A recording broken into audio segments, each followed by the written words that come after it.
রেখে বলেন মাবুদ ডাকেন নিজে হাবিবিকে আসন জুতা পায়ে রেখে ধন্য হবে আরশ আজিম, ধন্য হবে আরশ আজিম জুতার ধুলি গায়ে মেখে। জোরে দিতেন না? মুসা নবী জুতা নিয়ে যাইতে পারলেন না, ৭০,০০০ পয়গম্বরের শ্রদ্ধা। আর আমার নবীর আল্লাহকে হাবিব জুতাটি লইয়া আইয়েন, আপনার জুতার ধুলি লাগলে আমার আরো ধন্য হয়ে যাবে। যেই নবীর জুতার ধুলি লাগলে আরো ধন্য হয়ে যায়, সেই নবীর পাওয়ার কত, ক্ষমতা কত, শান কত। সুবহানাল্লাহ বলেন না? এই নবীরা আমরার মতো কয় আসেনি? জোরে কন্যা নবী আমরার মতো? আমরার মতো? মুহাম্মদ মানুষ তবে যেমন মানুষ নন, পাথর মাঝে পরশমণি গণ্য তিনি হন। গরিমাতার বর্ণিবে কেউ এমন সাধ্য নাই, খোদার ভরে শ্রেষ্ঠ তিনি, তুলনা তার নাই। ঠিক কিনা বলেন? আল্লাহর ফেরেশতা হলো নবী মুহাম্মদুর রাসূলুল্লাহ সাল্লাল্লাহু আলাইহি ওয়াসাল্লামের স্থান, যার সাথে অন্য কারো তুলনা চলে না। আমার নবীর সাথে তুলনা হবে? জোরে কর। নবী আমরার মতো? বাশারি সুরতে যদিও আমাদের মতো, হাকিকত আমাদের মতো নয়। আম্মা আয়েশা সিদ্দিকা রাদিয়াল্লাহু তাআলা আনহা বলেন, নবীজি আমার হুজরা থেকে বের হবেন, আমি একটা রুমাল দিয়ে এইভাবে নবীজিকে বের দিলাম যাতে নবীজি না আসতে পারে। আম্মা আয়েশা সিদ্দিকা বলেন, আমার রুমাল তো আমার হাতেই রয়ে গেল, ফাঁকি দিয়ে আমার নবীজি ঘর থেকে বের হয়ে গেল, আমি টেরও পাই নাই। আমি বললাম, ইয়া রাসূলুল্লাহ, আপনি যদি জান আমার রুমাল ছিঁড়া যাইতেইব, কেমনে গেলেন? আমার নবী আয়েশা, আমি কি তোমাদের মতো? সুবহানাল্লাহ বলে না? নবীজি রোজা রাখে, সেহরি খায় না, ইফতার খায় না। সাহাবীরা নবীজির দেখা দেখি রোজা রাখে, ইফতারও খায় না, সেহরিও খায় না। কিছুদিন পরে সাহাবীদের শরীর দুর্বল হয়ে গেছে। আল্লাহর নবী কয়, সাহাবীরা রে, ব্যাপার কি তোমাদের শরীর কেন দুর্বল? কয়, রাসূলুল্লাহ আপনি রোজা রাখেন, আমরা রোজা রাখি, আপনি সেহরি খান না, ইফতার খান না, আমরা তো খাই না। সাহাবীরা কেন খাও না? কয়, আপনি খান না? কয়, না না, আমার আল্লাহ আমারে খাওয়ায়, আমার আল্লাহ আমারে ইফতার করায়। ঠিক কিনা বলে? নবীজি কি আমাদের মতো? হ্যাঁ, আমার নবীজির সাথে কারো কোনো তুলনা নাই। এই জন্য বিশ্ববিখ্যাত আলেম আব্দুর রহমান জামি রাহমাতুল্লাহ আলাইহি 30 বছর পর্যন্ত আমার নবীর শান লেখলেন। 30 বছর পরে কলমটা বন্ধ হয়ে গেছে। আরে, এটা তো মহাসাগর, এই সাগরের কোনো কুল কিনারা নাই, অর্থাৎ আমি নবীর শান নবীর জীবনে লেখা শেষ করতে পারবো না। শুধু 2টা বয়াত লেগে তিনি কলম বন্ধ করে দিলেন।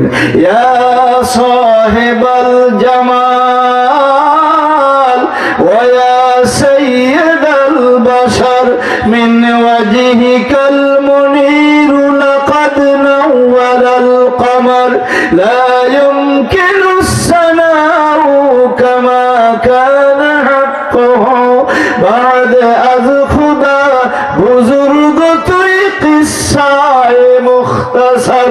আল্লাহু আকবার। ইয়া সাহেবাল জামাল, হে সৌন্দর্যের অধিপতি, হে মানব কুলের সরদার, তোমার নুরানি চেহারা মোবারকের আলো থেকে আকাশের পূর্ণিমার চাঁদ আলো পেয়েছে। হে রাসূল, তোমার সারা জীবন গুণ গরিমা বহন করার মতো সাধ্য পৃথিবীতে কারো নাই। তবে সংক্ষেপে এতটুকু বলাই চলে, আল্লাহর পরে স্থান হইল আপনার।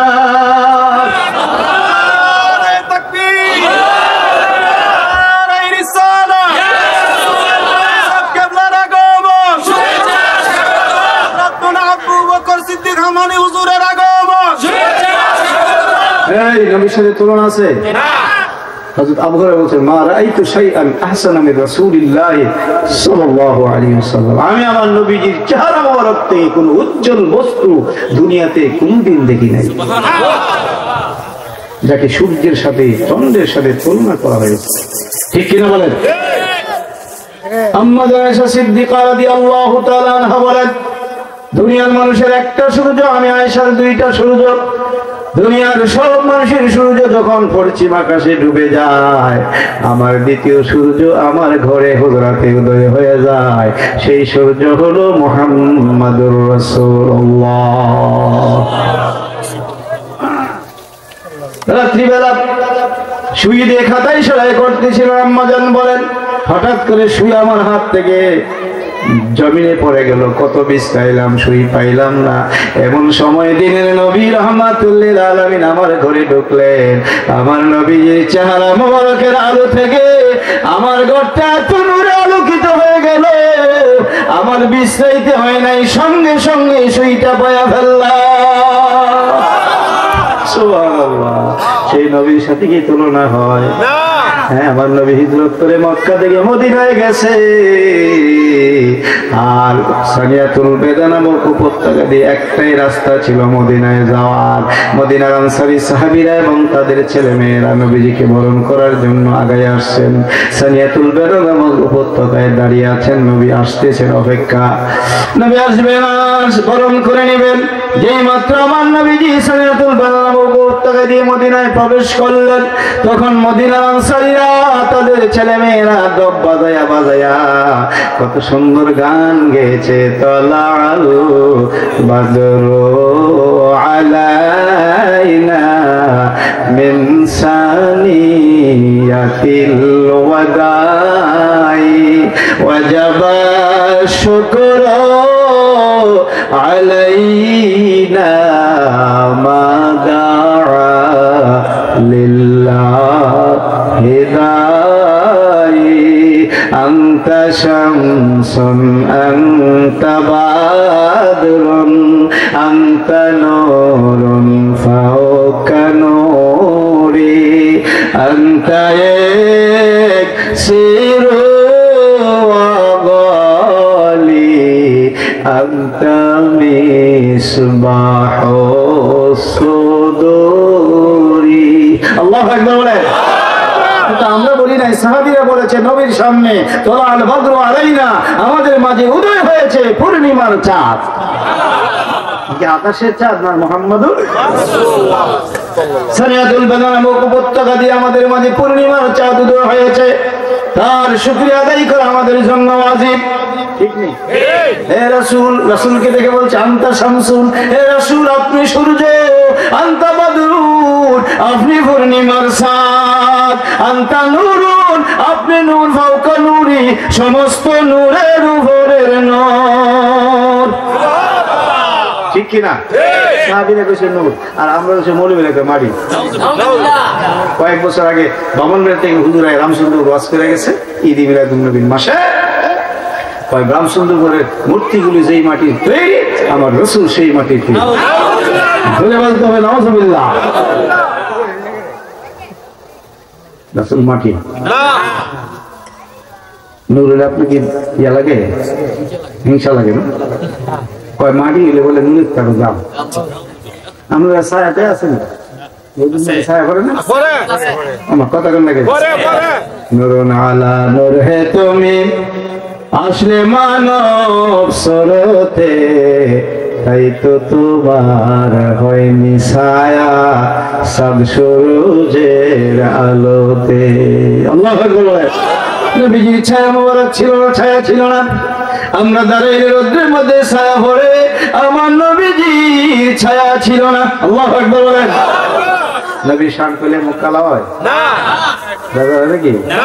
আসলে অন্য ওয়াজ করলে ভালোই লাগে, নবী শান করলে মুখ চেহারা কালা। একটু আগে আসলে ভালো হয়, হইলে যাবে নিলে অন্তত দাদা গেছে গরম হয়ে যেই খের বিছাইছে গরম গরম। একটু আগে একটু জিকির লা ইলাহা ইল্লাল্লাহ, আগান যত আগে বেরা তো লাভ। ইল্লাল্লাহ লা ইলাহা ইল্লাল্লাহ, জোরে লা ইলাহা ইল্লাল্লাহ আমার মনের বেদনা বুঝাইলে কেউ বলেন আমার মনের বেদনা বুঝাইলে কেউ শোনাইলে কেউ শোনে না শোনাইলে কেউ শোনে না শোনেন শাহে মদিনা লা ইলাহা ইল্লাল্লাহ ইল্লাল্লাহ লা ইলাহা ইল্লাল্লাহ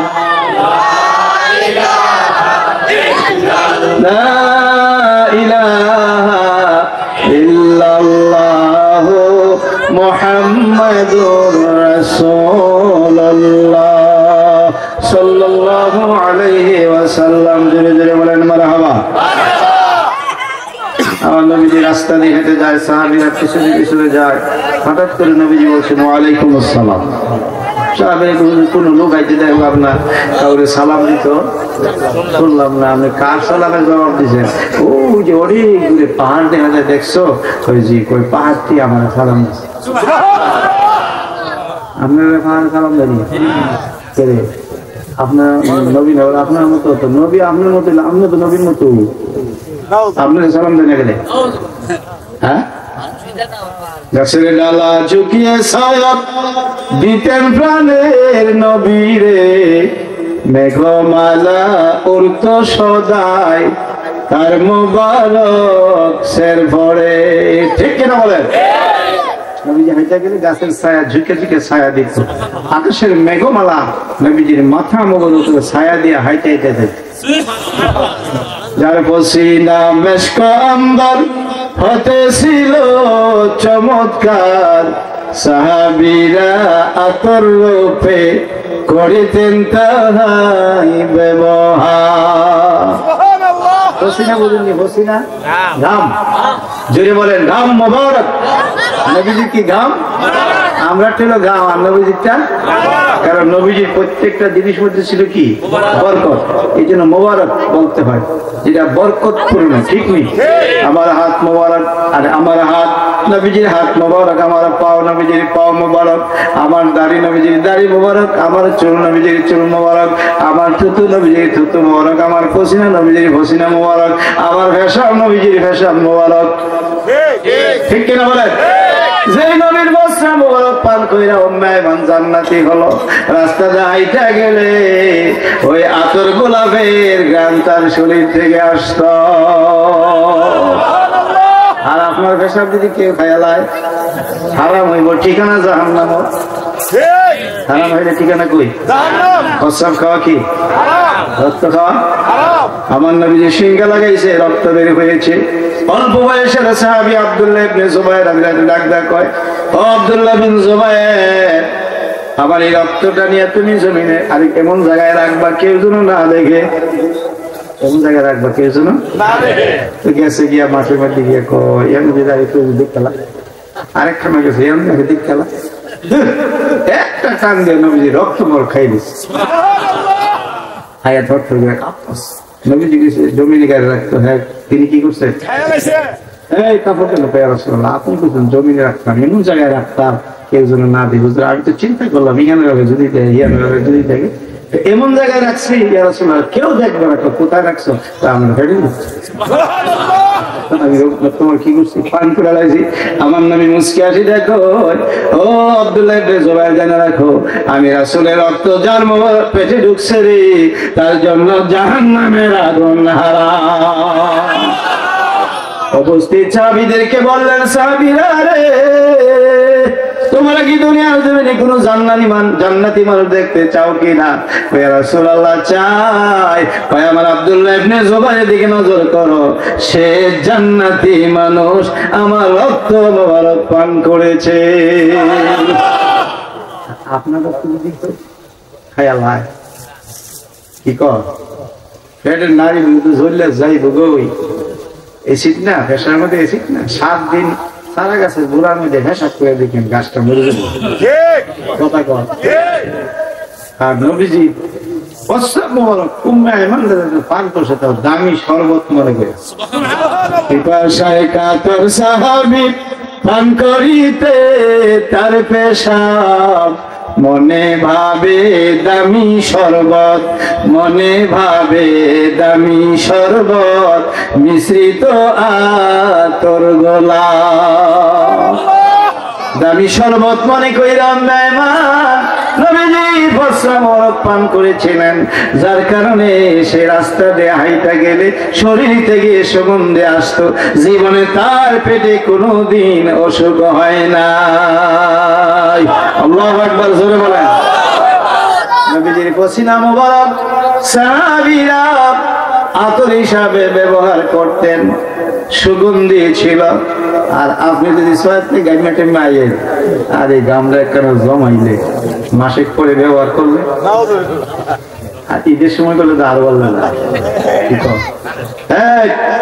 পসিনা মোবারক আতর হিসাবে সাহাবীরা ব্যবহার করতেন। আমার নবীজির থুতু মোবারক পবিত্র ছিল।